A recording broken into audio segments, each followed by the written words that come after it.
what tests do they do on people to make sure that they have recovered? Cognitive testing. There's balance testing. There's multiple cognitive tests and then a balance test.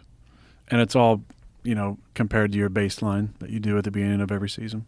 When you hear about guys like Jim McMahon that are suffering really badly now, does this give you pause? Yeah, for sure. And I know Jim, and I'm definitely friendly with Jim. I enjoy being around him. He plays in the same golf tournament I do in Tahoe. He's played every year it's ever been on, and I've talked to him about his issues and heard him talk about it as well. And it definitely gives me pause. That's why I'm always, doing research on my own about stuff that people have done. Joe Namath has talked a lot about, his use of hyperbaric chambers actually and healing some of the gray matter that has been associated with traumatic brain injuries. But, CTE has been linked to a number of suicides that we've had from former players. And it's a real thing. I really do think it's an issue.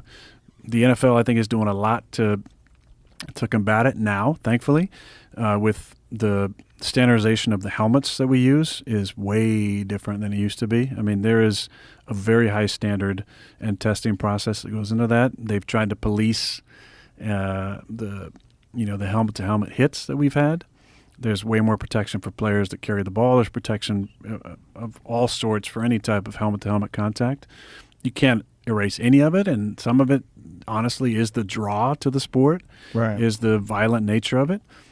But I think all of us realize the risks that we're taking. I mean, you should. You're playing a contact sport, and there's things that to look into and to think about when you're playing and when you're done playing to make sure your cognitive function is still there and you're lesser at risk to some of the effects of CTE. Well, you're a very proactive guy, so I'm sure you have kept abreast of all of your own impacts. Yep. And how many times do you think you've been concussed? Let's see. I've had 3 concussions, I believe. 1, 2, 3. Yeah, I've had 3 concussions where I've come out of games in my playing time, and obviously taken a number of other hits to the head that didn't classify as concussions. But the last one I had was in 2018, and I got kind of clotheslined, and I went over and sat on the bench and was like, oh man, I kind of dinged up a little bit, but felt like I was okay, and then just came on, and my vision just went like, and took myself out of the game, and that one kind of scared me, to be honest, because it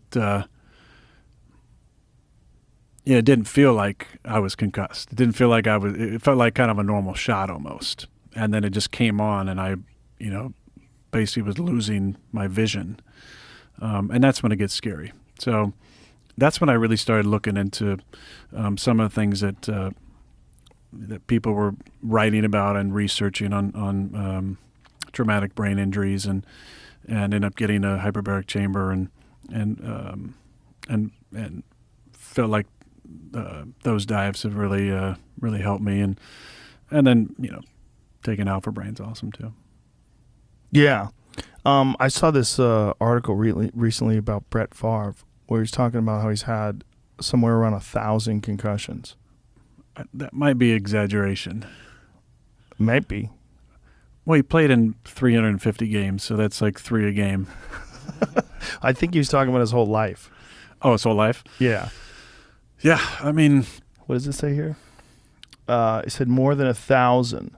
So what we know now is concussions happen all the time. So he believes only suffered 3 concussions in his career. He's now upped that estimate to more than 1,000. Well, I do know that for sure, when he started playing, I believe in 91, the protocol was you got dinged, just take a little break, shake it off, and get back out there. Right. Well, that's how it always was in sparring. Yeah. I've seen guys get knocked out in the gym, and then they're sparring 10 minutes later. And that's when multiple concussions can happen. Yeah. Because once you get dinged the first time, the next hit doesn't have to be anywhere on the same level to to have a brain issue. So he says, what we know now is concussions happen all the time. Favre said, you get tackled, your head hits the turf, you see flashes of light or ringing in your ears, but you're able to play. Based on that, thousands. So it had to be because every time my head hit the turf, there was ringing or stars going, flash bulbs, but I was still able to play. Yeah. Yeah, I mean, if every time you get tackled, that could be a concussion-like play, then probably a lot for all of us. Yeah. Have you found anything that's like deteriorating, or would that be the end for you? That would be the end, for sure. Yeah. I mean, my life after football is going to last a lot longer, I hope, than my life in the game. This is my 18th season, and I'd like to... That's a lot of seasons. I'd like to think I got, more than 18 years That's left kind in of my amazing life. that you've done that. I mean, you think of the average NFL player. What is the average time playing? About 3 years. Wow. Is there a sport like that? I don't know. I mean, I don't think there's another sport like that. No, I mean, the turnover, it's a young man's game. Although Tom has kind of rewritten some of that in playing, 24 years, He's going I think? back in again. Yeah. But they don't kind of make them like that at all.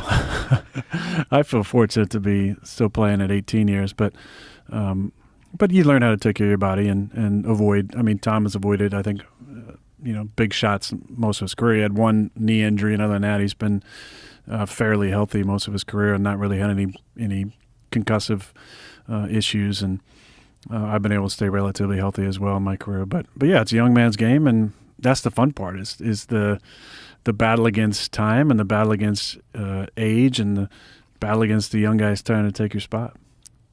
You said you've had some knee injuries before, right? Yeah. What was the extent of those? I've had multiple cartilage issues, 2 cleanouts, had an ACL reconstruction in college, and then just a lot of issues around that, nerve issues, arthritic issues, bursa, inflammation.